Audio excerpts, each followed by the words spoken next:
Oh, yeah. All right, time to get started. So last class was about methods for solving MDPs, in particular policy iteration and value iteration. And those methods only worked if you have an MDP with a finite number of states and actions, and you know what all the transition probabilities are. Now, today we're going to talk about a different kind of method called policy gradient methods. And these methods are a little bit more straightforward to apply to problems where some of those conditions don't hold. So you can apply these in problems where you don't know any of the transition probabilities and where you're using function approximators, which you would want to do if you have a infinite number of, if you have an infinite state space or a large state space, and possibly you have a continuous action space. So let's first just review exactly what optimization problem we're trying to solve. So in the problem of, in reinforcement learning, we're trying to maximize the expected reward, or the expected sum of rewards over time. And there are actually various different forms of this problem. So here let's just review some of the different optimization problems you might write down. So we have the fixed horizon episodic problem, where that means you have a fixed number of time steps, capital T, and you're trying to maximize the expected reward over that time horizon. Then there's an average cost problem, where you care about the limit as t goes to infinity of the sum of rewards. So you care about the average reward, which you can write down as the average, the limit as t goes to infinity of the sum of rewards over capital T. Then we can look at this infinite horizon discounted formulation, where we sum up all the rewards and we multiply them by discount factor gamma to the t. So that means we care about the rewards in the future less than we do at the present. So this would mean, for example, if gamma equals 0.99, then when we care about the 100th reward less than the 0th reward by a factor of 1 over e, or 0.99 to the 100. Or sometimes we look at a formulation where the trajectories have variable length. So sometimes we describe a problem where there's a probability of transitioning to a terminal state, and after you transition to a terminal state, the episode ends. For example, if you have a robotic control problem, you might say that when the robot falls over, you call that the end of the episode. So this would correspond to a formulation where you have a variable length in the trajectories. And lastly, we might have an infinite length trajectories, but the MDP is set up in a way that the sum always ends up being finite. So these are just some different ways you could formulate the policy optimization problem. As it'll turn out, they all yield basically equivalent algorithms. Or the algorithms you use in practice end up being mostly the same.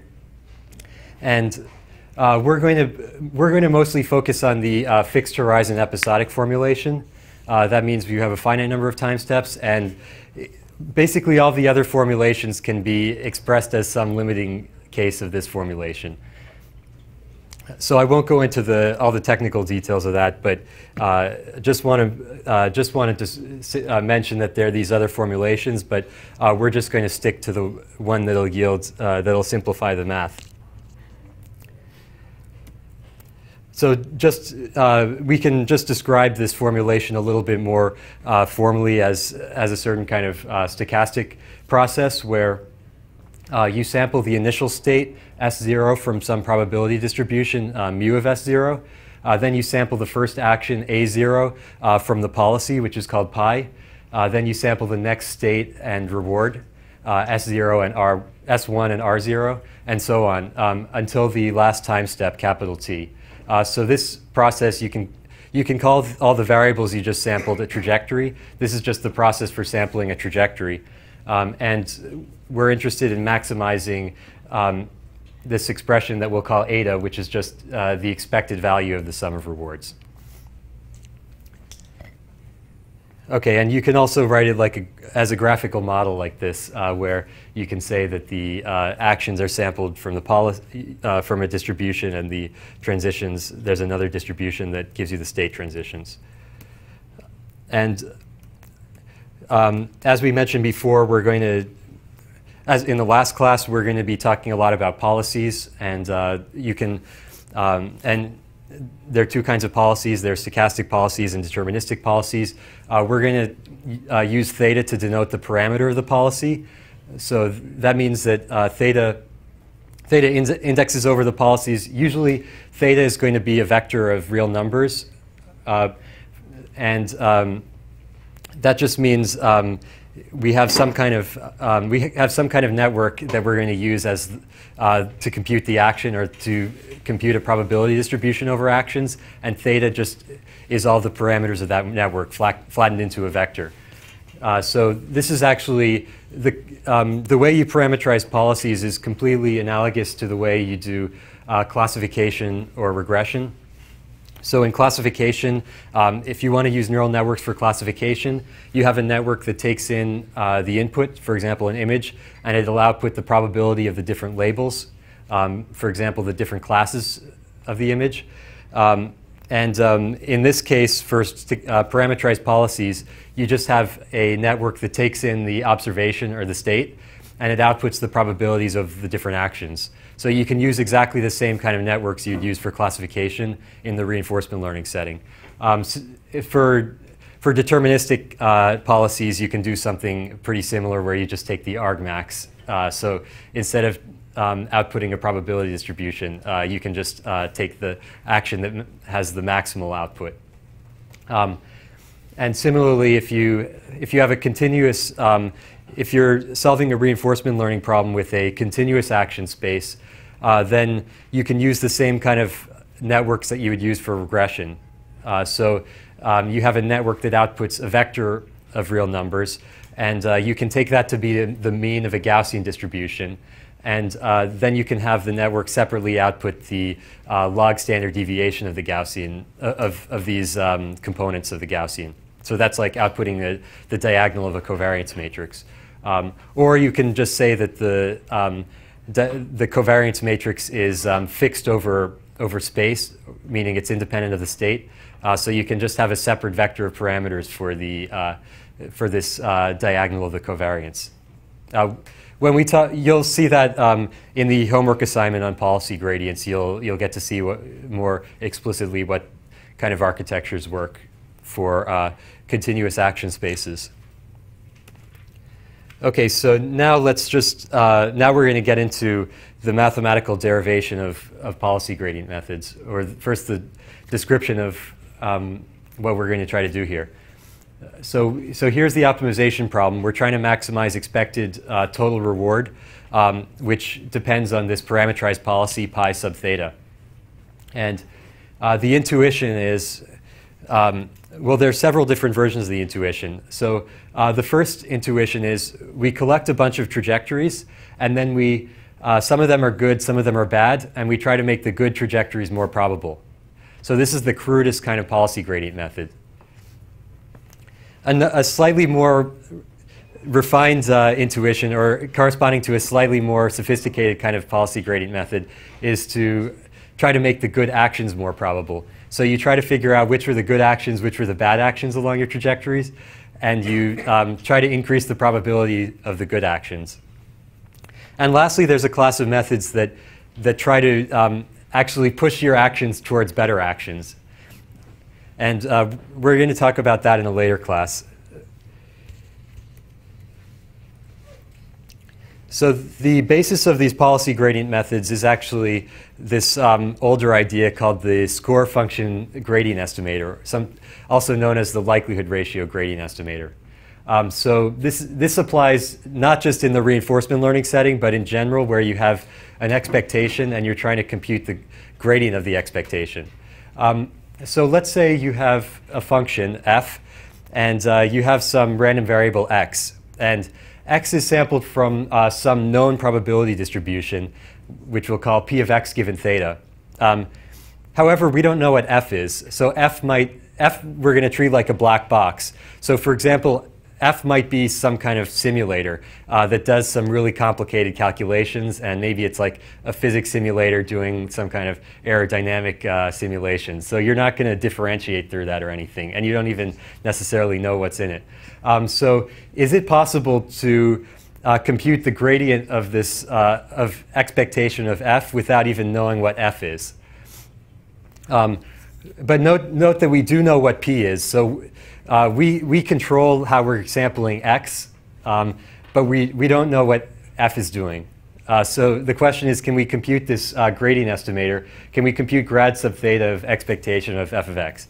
And it turns out that we can. And the intuition is what I described on the previous slide, that we're going to sample a bunch of different values of x.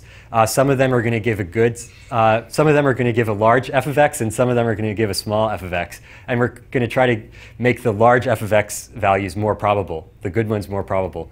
So to derive this, so it turns out that this like rough intuitive statement corresponds to an actual unbiased gradient of gradient estimator of the expectation.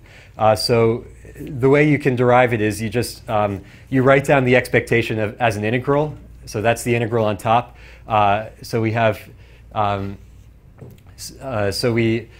so we have this expression on top, grad sub theta of this integral. Then we can swap the integration and the gradient, and that turns out to be valid whenever p is a differentiable function of theta. Actually, I think when p is a continuous function of theta. And then we just apply the, so then we just multiply and divide by this probability density p. Then we apply the chain rule here to noticing the fact that grad sub theta of log probability is just grad probability over probability. And then finally, we get this expression at the bottom. So we have expectation of f of x times grad log probability. And this is an estimator, meaning that we can collect a bunch of samples of this expression inside the expectation, and then we take the average of those samples, and that's our estimate of the gradient of the expectation. And it's unbiased, meaning that if we get enough samples and take an average of enough samples, it'll converge to the correct value, or the exact expectation we're trying to compute. Any questions about this? What's the variance of this estimate like for like real big models like that? Yeah, that's going to depend a lot. So you can calculate what the variance, you can do a little calculation of it, and it gives you some, it gives you a sort of messy expression. It's going to be, let's see, can I say anything that's sort of qualitative about the variance? You want the magnitude of f to be as small as possible. That's one thing. Yeah, we're going to talk about variance reduction later, so maybe that'll give some intuition. OK, so yeah, our gradient estimator is this expression g hat, which is just f of our sample times the grad log probability. Yeah, OK. There's another nice derivation of this estimator that's worth being aware of. So you can write down the importance sampling estimator for the expectation, where so basically we have the thing that makes this gradient a little tricky to compute is the fact that the parameter appears in a probability distribution. So with the importance sampling estimator, we can write down an expectation under one distribution using an expectation from another distribution. So we have first we have the distribution with parameter theta, and we write it in terms of the distribution with parameter theta old by introducing this ratio of probabilities. Then now our parameter only appears inside the expression, not in the distribution. So we can just swap the derivative and the expectation because of the linearity of expectation.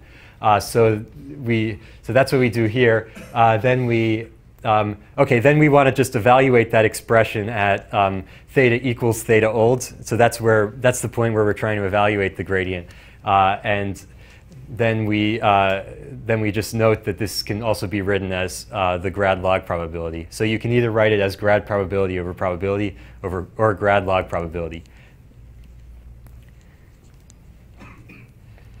Okay, and there are a bunch of different. This is important, so that's why I'm going through it in a bunch of different ways, because this estimator is sort of the basis of a lot of other things we want to do. So, okay, I mentioned this intuition that let's say f of x measures how good the sample is. We want to, if we move in the direction of g hat, that's our gradient estimator, we're increasing the expectation.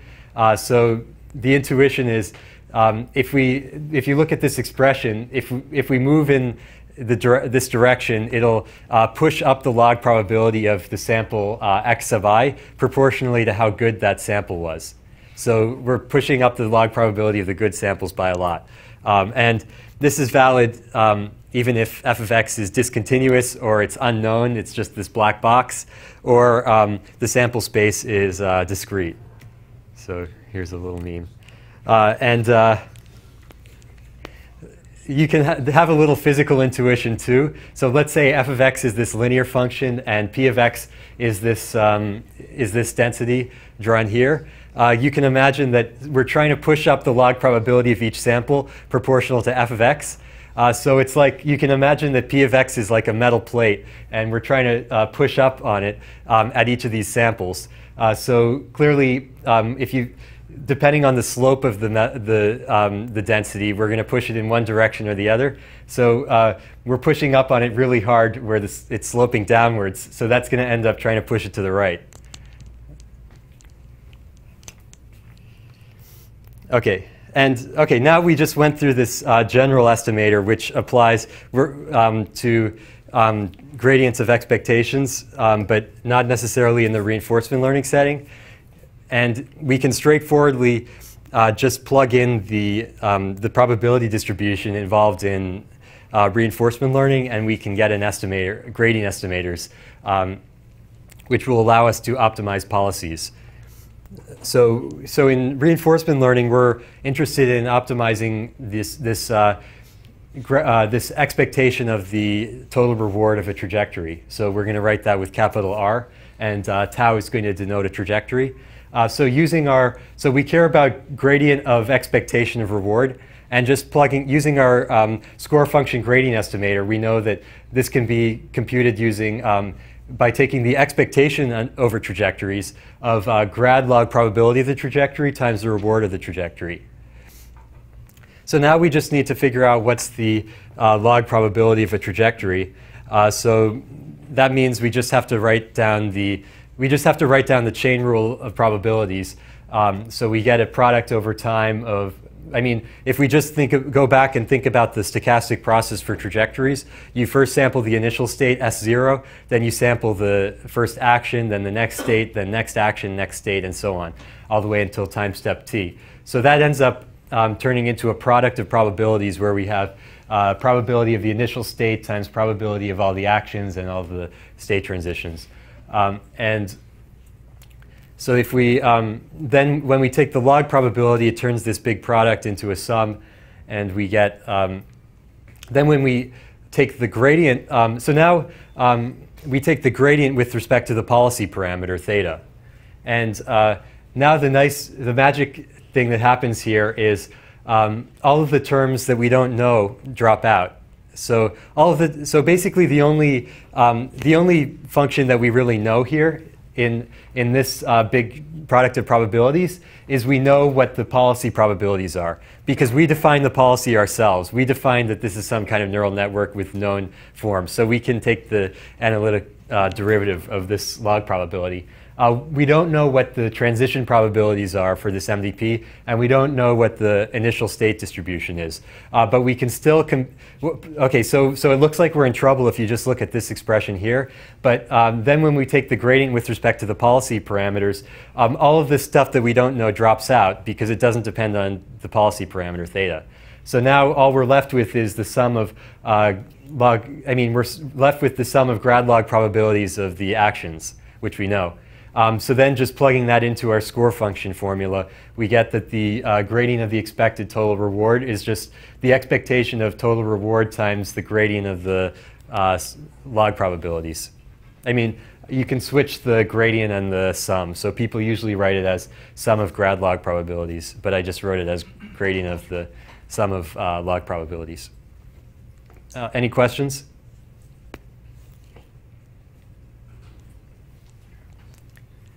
Okay, so, and just going back to this previous intuition, what we're doing here is we're sampling a bunch of trajectories, and then we're taking the good ones and we're treating them like supervised examples in a classification/regression problem.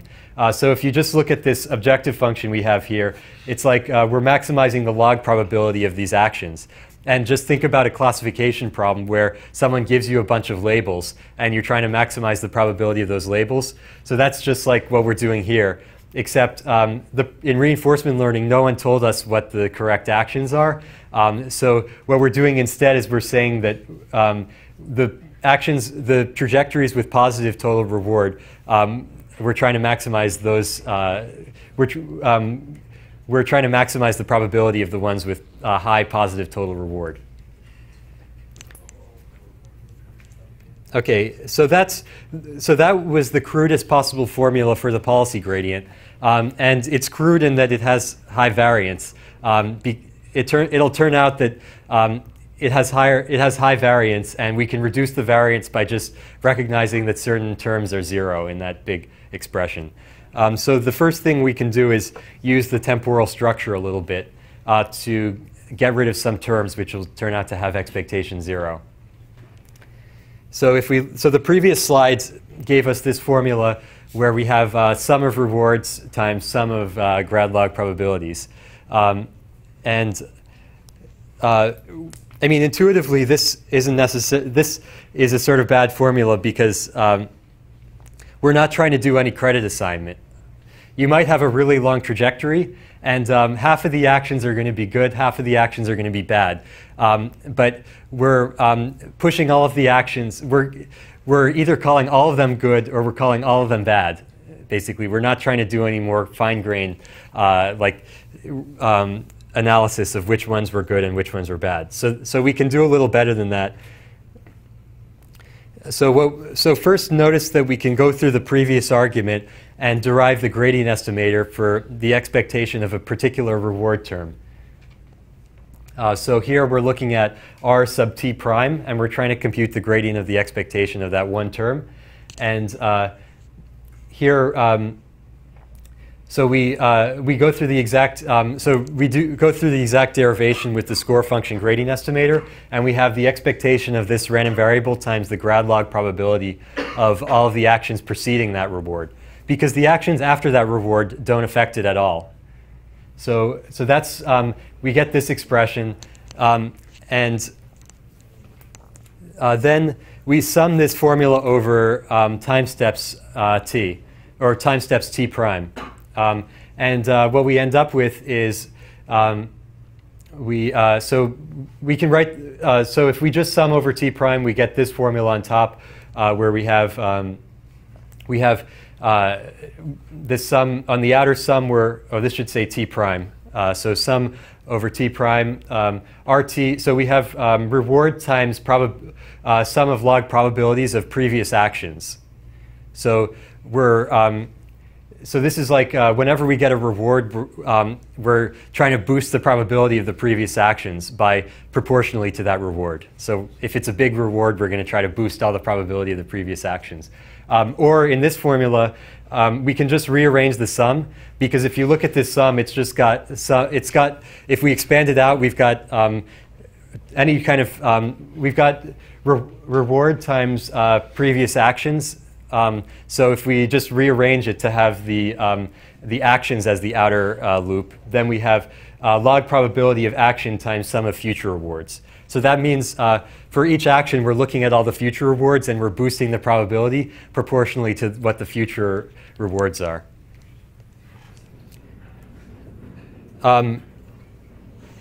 We can further reduce the variance by introducing what's called a baseline. So the idea here, intuitively, is that we only want to boost the probability of an action if it was better than average.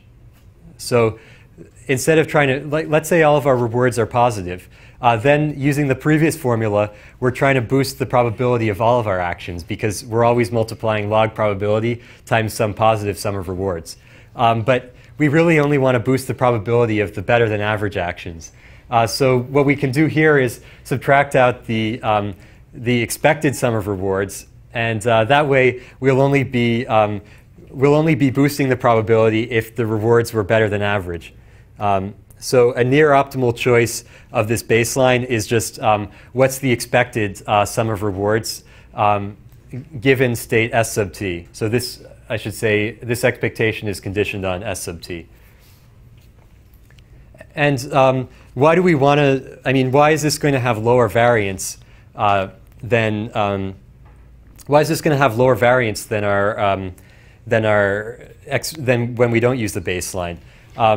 Well, you can go through the whole calculation of what the variance is, and you find that the optimal baseline is not this. It's something a little more complicated. But the intuitive reason is that we're trying to, what we want to do is decrease the magnitude of this term as much as possible.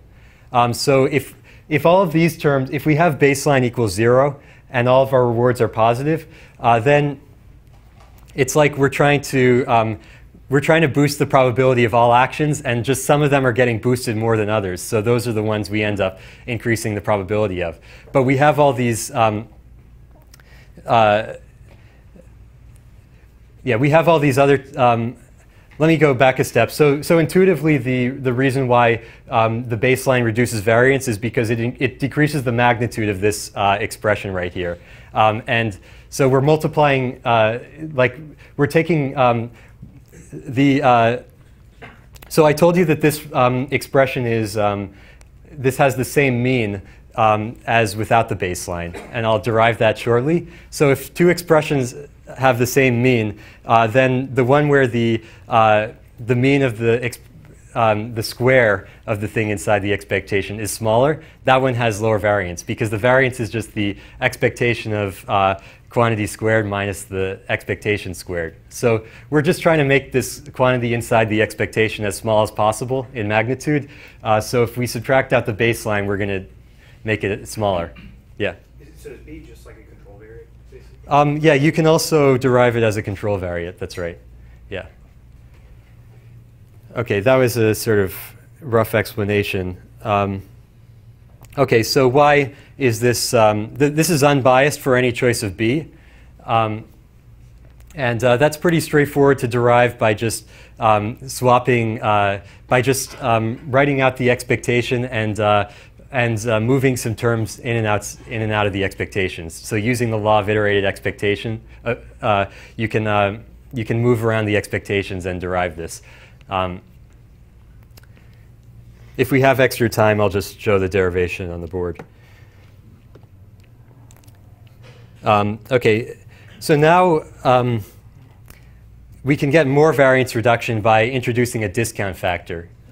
So remember that the discount factor appeared in our discussion of policy gradient, of policy iteration and value iteration, where we were just using it because otherwise we might have an infinite sum of rewards, and so our objective would be unbounded, or our value function would be unbounded. And also, to make all value iteration converge, we needed to introduce this discount factor, because otherwise it wasn't going to be a contraction. So we're also going to introduce the discount factor here. And it turns out to be very useful empirically to make policy gradient methods work, to make them more sample efficient. And what it's doing is it's ignoring delayed effects between actions and rewards. So what we're going to do is instead of using the total return, which is the sum of rewards after time step t prime, or after time step t, we're going to use the discounted sum of returns, meaning that we multiply by this discount factor, gamma to the t prime minus t, which means we look at how far into the future the reward happened, and we multiply, we shrink it by this discount factor. So this is the time, this t prime minus t is the time difference. So this is saying that if there's a big time difference between the action and the reward, then you want to shrink you want to ignore that reward more. So the discount factor acts like it acts like an effective time horizon. So for example, if the discount factor is 0.99, then 100 time steps later, we're shrinking the effect of this reward by a factor of 1 over e, because it's 0.99 to the 100. So, okay, and now when we want to introduce a baseline, we want it to be the expectation of the discounted sum of rewards rather than the undiscounted sum of rewards. And again, that's to make this term inside the parentheses have as small variance as possible. So we want to make this term, we want it to have as small magnitude as possible, so we want it to have mean 0. And that's why we're going to set the baseline to equal the discounted sum of rewards. Okay, so that's, so we've just been talking so far about estimating gradients. So now it's time to actually turn that into an algorithm. So what we're going to get can be called the vanilla policy gradient algorithm. And the way it works is, so you do a bunch of batches. That's iteration is 1, 2, 3, and so on.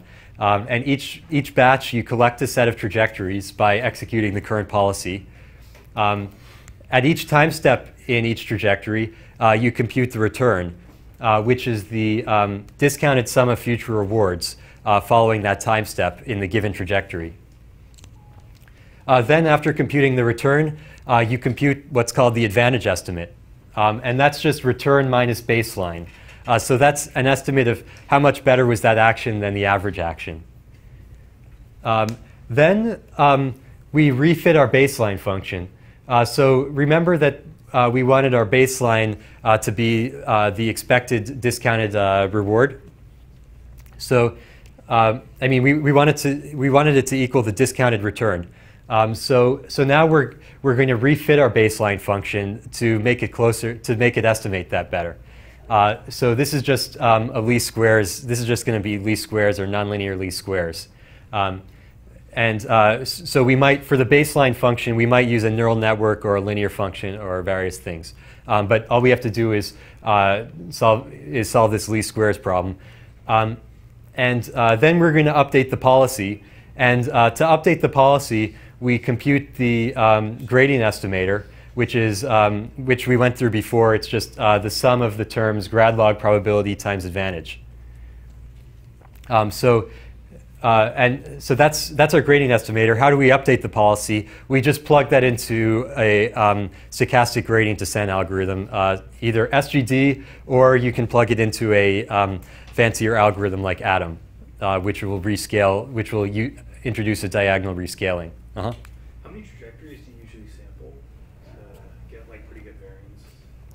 It'll depend on how long the trajectories are and how complicated the problem is. I mean, how many samples you need to get a good gradient estimate. And usually usually you can have a noisier gradient estimate if you shrink the step size. So it's hard to give a good answer on how many trajectories you should take. For any number of trajectories, for one trajectory, you can find some reasonable value of the step size such that it'll still work. But you can also parallelize, I think, that step, right? Yeah. Okay. Yeah. So if you parallelize, then you can usually get a lot of trajectories and take a big step. Yeah. Now here's just a note about how to implement this in practice.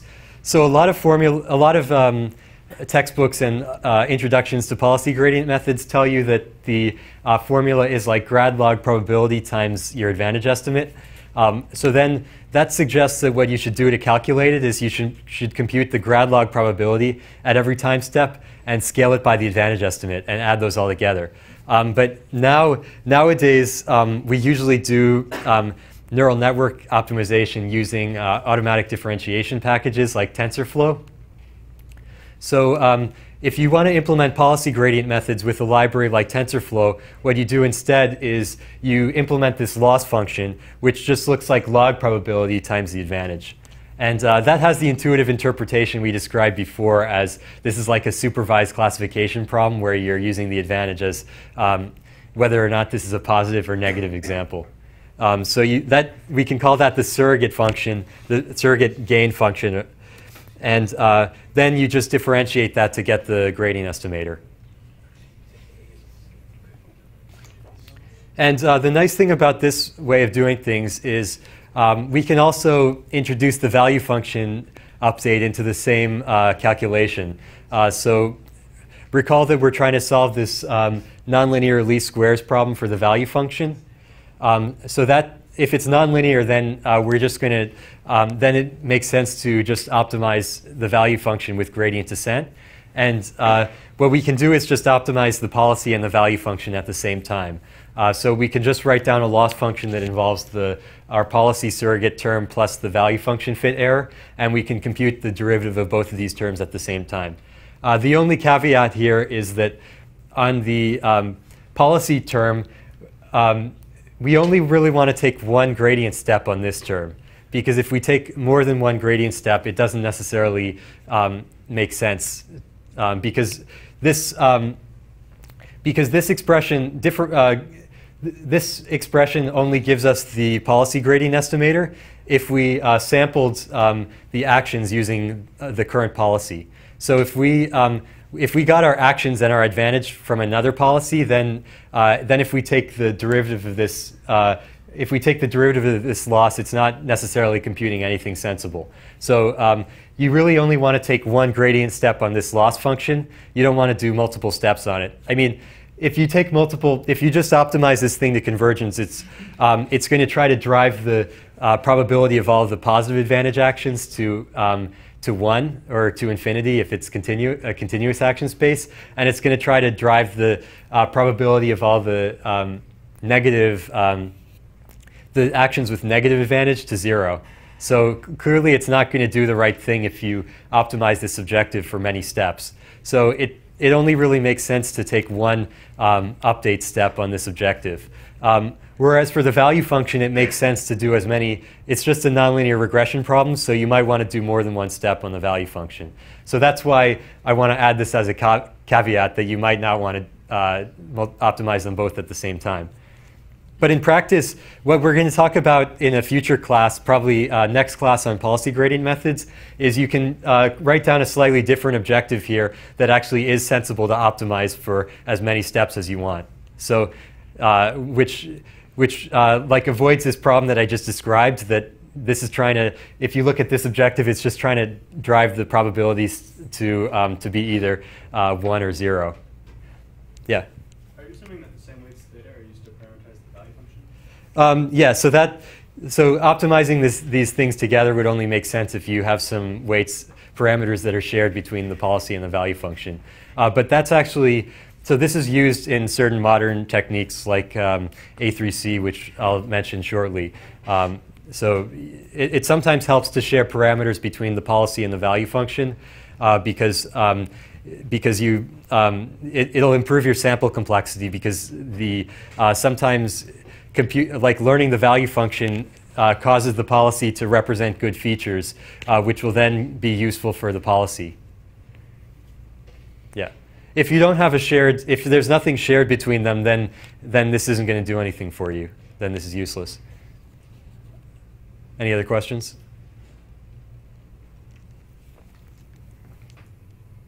Okay, so now we can actually take another view of these policy gradient formulas, which use value, where we consider value functions instead of just considering these empirical returns, meaning the sum of future rewards. So let's just first review what the value functions are that we're going to be considering.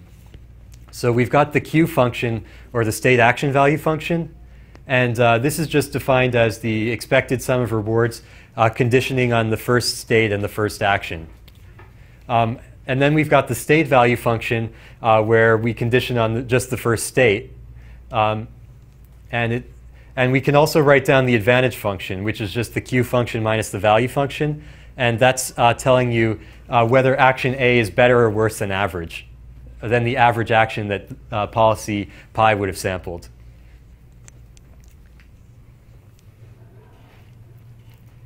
And remember that a few slides earlier we talked about the advantage estimator. That was actually just an estimator of the advantage function that we just mentioned right here. So we can plug those kind of value functions into our policy gradient estimators. So recall that this is what the formula looks like for the policy gradient estimator that introduces a discount factor. And using a value function, we can derive a new set of formulas. So,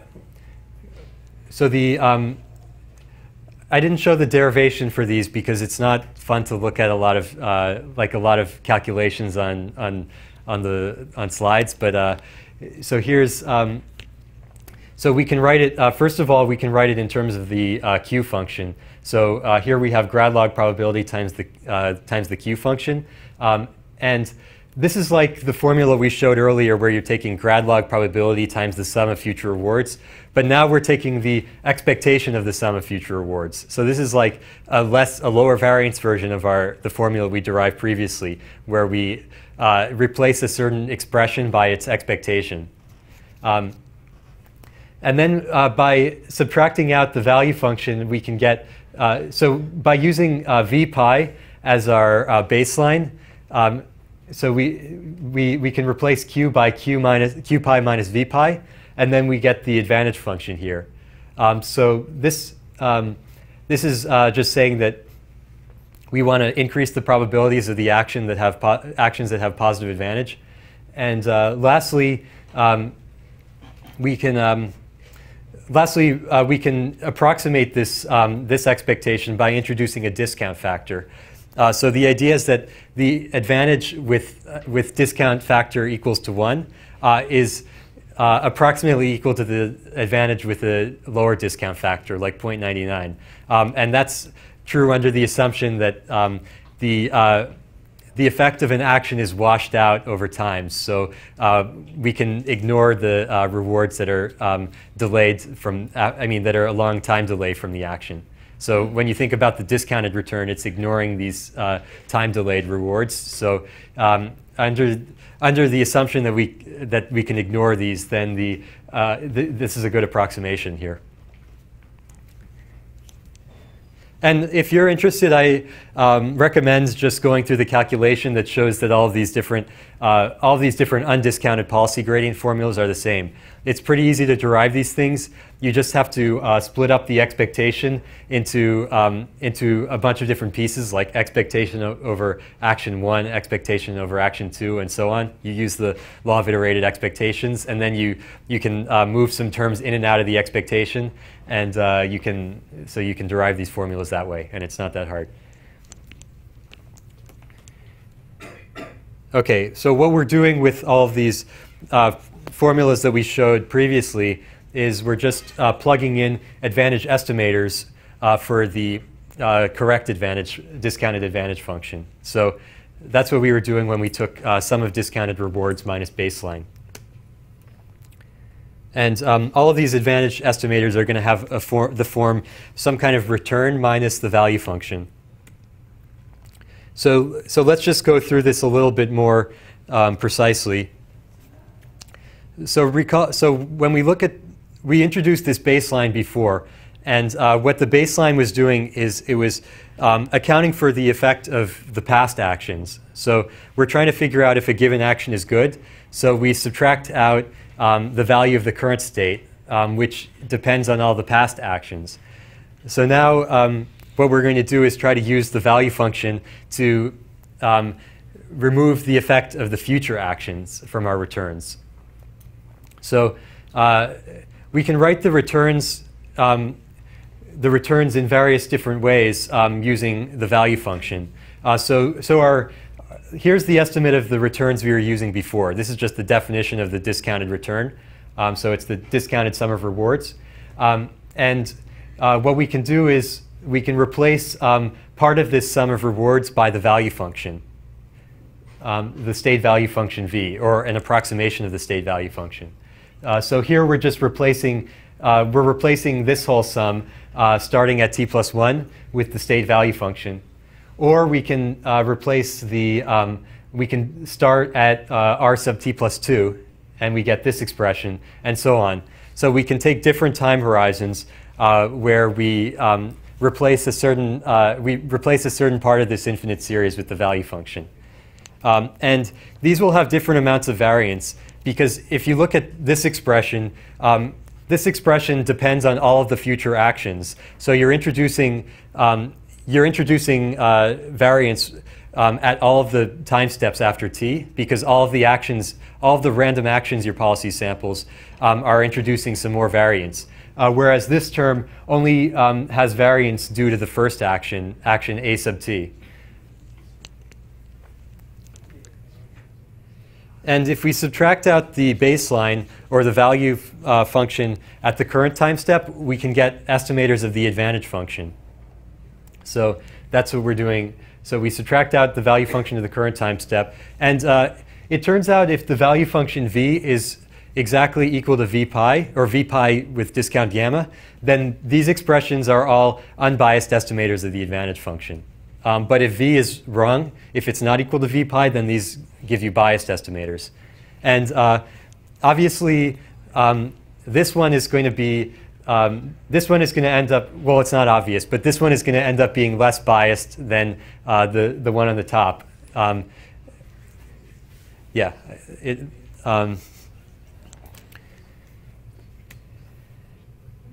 Okay, so this, so it's going to turn out that the if you use this estimator in a policy gradient formula, it's going to give you high variance but low bias. And if you use the one on the top, it's going to give you low variance but high bias. Yeah. So do you just keep another neural network to parameterize v, or how do you actually compute that when you need to? Yeah. So you need to have another neural network that parameterizes v. That's correct. The question. Oh yeah. Someone on Reddit was asking to repeat questions. So the question was, should you use another network to parameterize v? Yeah. That's what you should do. But v itself has an expectation in it, right? So v is approximating an expectation. Yeah. So v, we want v of s to approximate expectation of, let's say this is s sub t. We want it to be expectation of r sub t plus gamma rt plus 1 plus dot dot dot. So we're going to solve nonlinear least squares problems to minimize the error here. Yeah. And the idea is that this expression here is really noisy. So if we actually had a good approximation of the expectation, we could reduce the noise by using v instead of using the noisy estimate. On the other hand, it might be just as hard to learn v as it is to learn the policy, so it's not going to help us to plug in this approximation. And it's going to introduce bias. So I said here that the advantage has... I made this claim that this first expression has high bias and the last expression has low bias. So that's not totally obvious given the formulas written down here.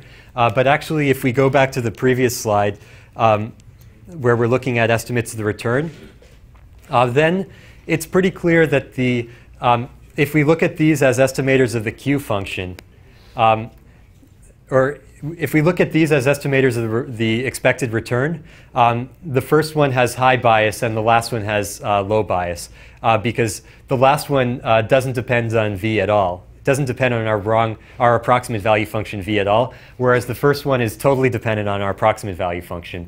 So if v is bad, for example, if v is 0, then the first one is a really bad estimate of the return, and the last one is still a correct estimate of the return.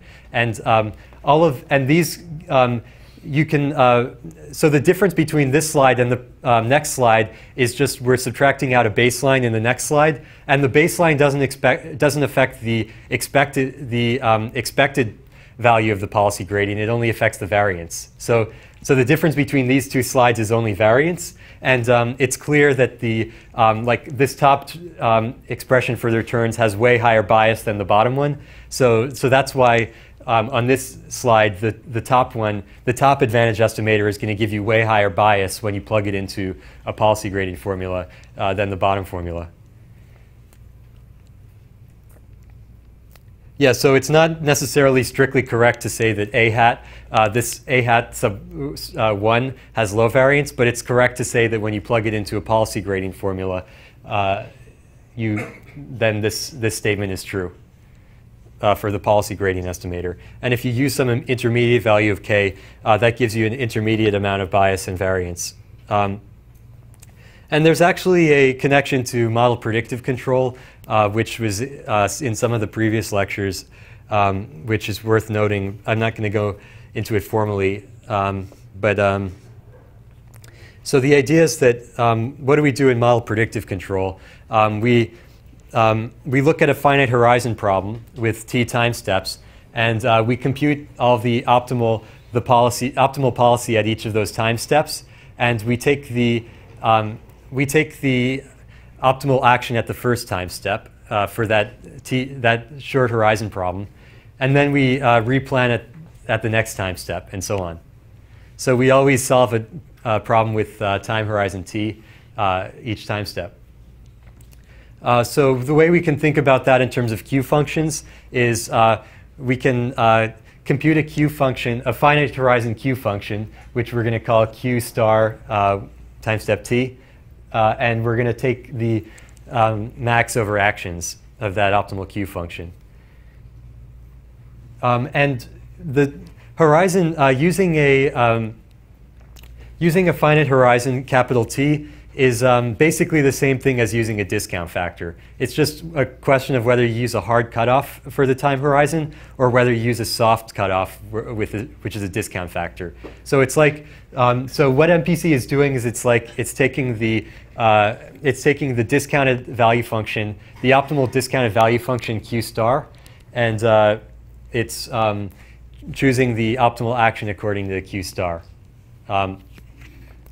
So here Q star just means, remember we were talking about optimal policies in the previous class, and V star was the value function of the optimal policy. Q star is defined analogously as the Q value that you get from the optimal policy.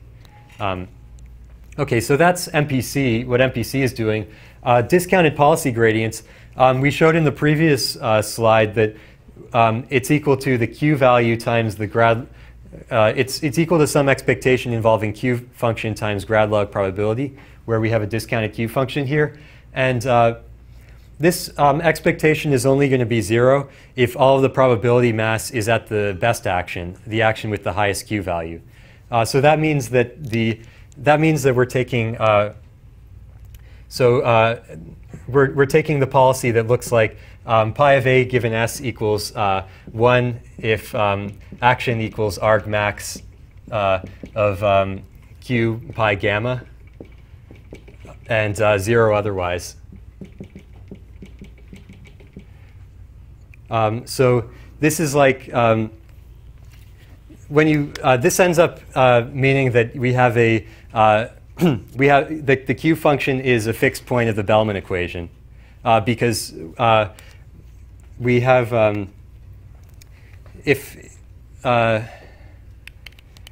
so if we have if we had a suboptimal policy, then when we take this argmax, we're going to get a different action. So anyway, if we have the policy gradient equal to 0, that means we have a policy where the action is always just the argmax of the Q function, and that means that the Q function must be an optimal Q function. So that means that we must have q pi gamma equals q star gamma. And so that means when the discounted policy gradient is 0, that means we're doing the same, that our policy is doing the same thing that MPC does. So yeah, that's sort of a rough explanation, and I didn't go.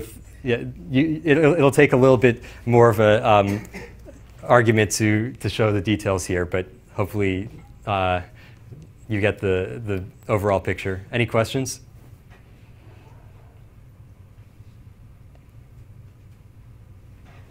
All right. So now I'll just show a couple of applications that have been. Well, here's one nice application of policy gradient methods, which is kind of one of the earlier nice robotic demonstrations of policy gradient methods. So this one is from sometime in the 90s from Russ Tedrake. Let's see. So here's a video of it. So it's this kind of the paper had a nice title called Learning to Walk in 20 Minutes, and so they had this robot which actually is kind of mechanically designed so that it passively sort of walks, but then they tune the parameters of the walking controller using policy gradient methods, and you can see it walking right here.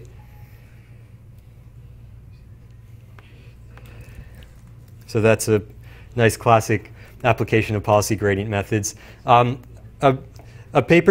recent paper that sort of popularized these methods a lot and basically popularized the vanilla policy gradient method again was called, this paper cited at the bottom, Asynchronous Methods for Deep Reinforcement Learning. The asynchronous aspect actually doesn't really matter for the performance. It's just a speed thing.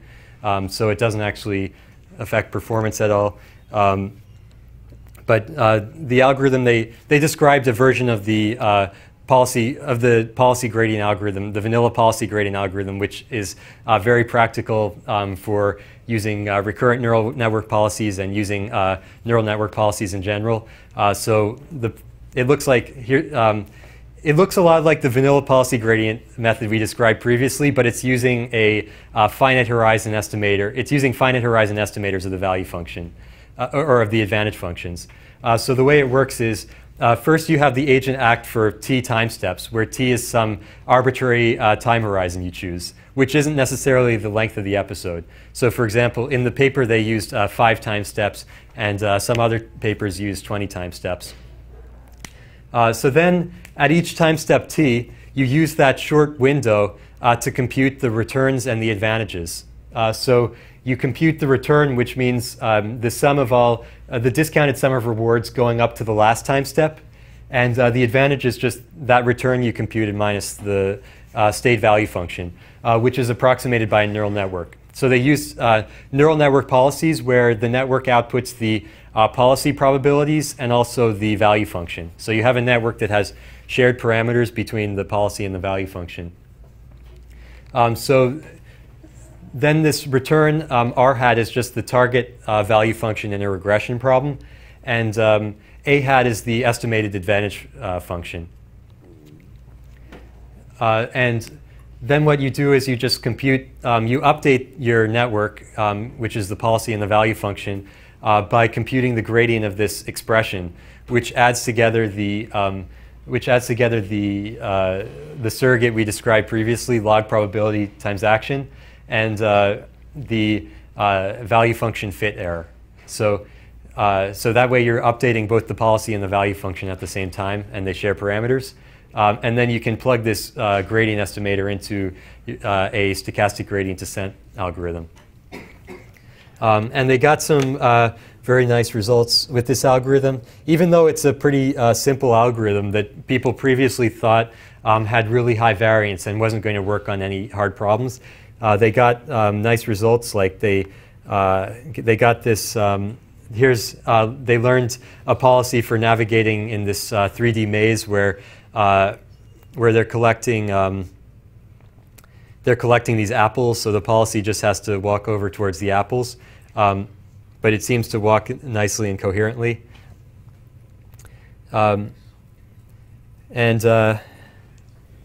Let's see.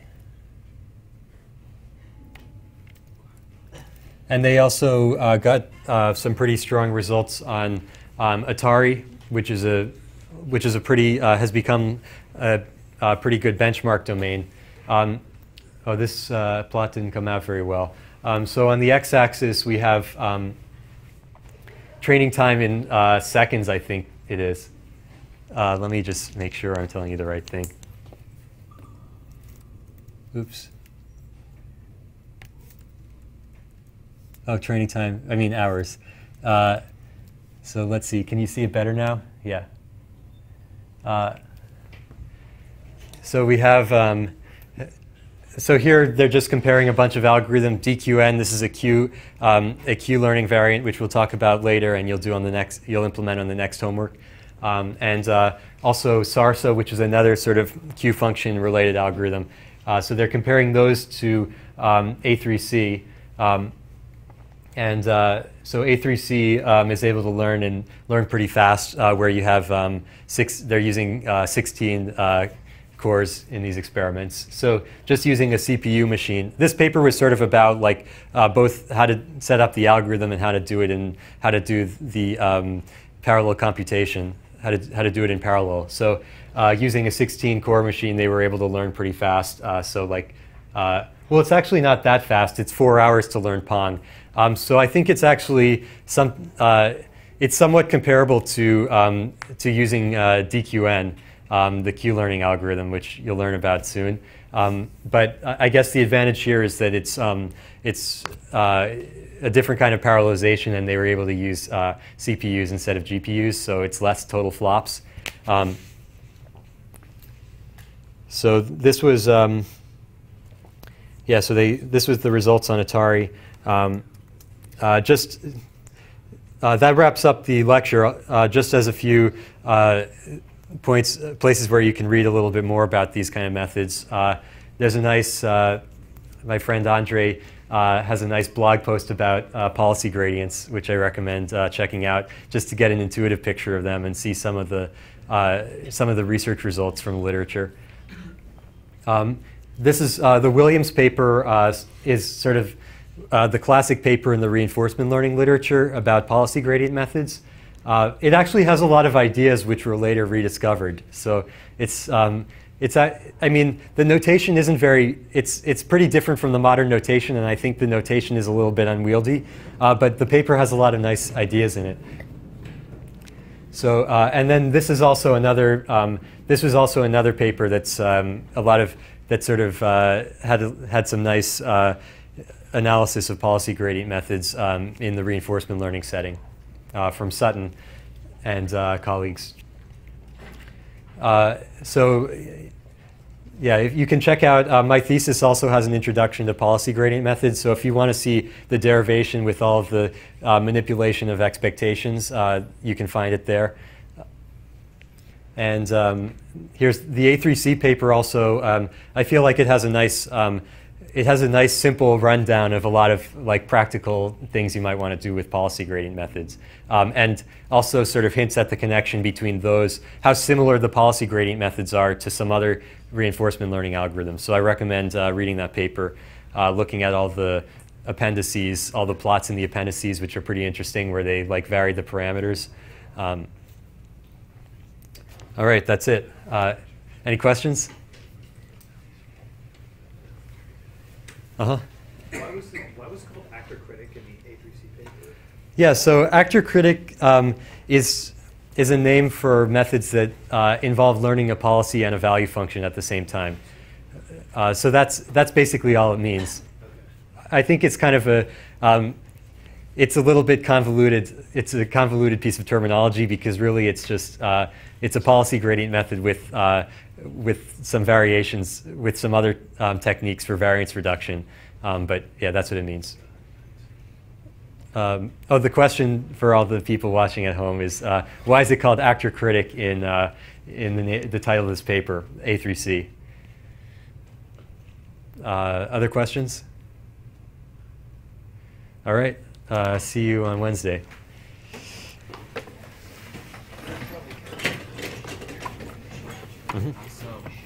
So in the baseline thing, right? Since that this baseline affects the gradient directly, so when you adjust the expectation, is adjusting the expectation of the gradient, right? So like, how does that help?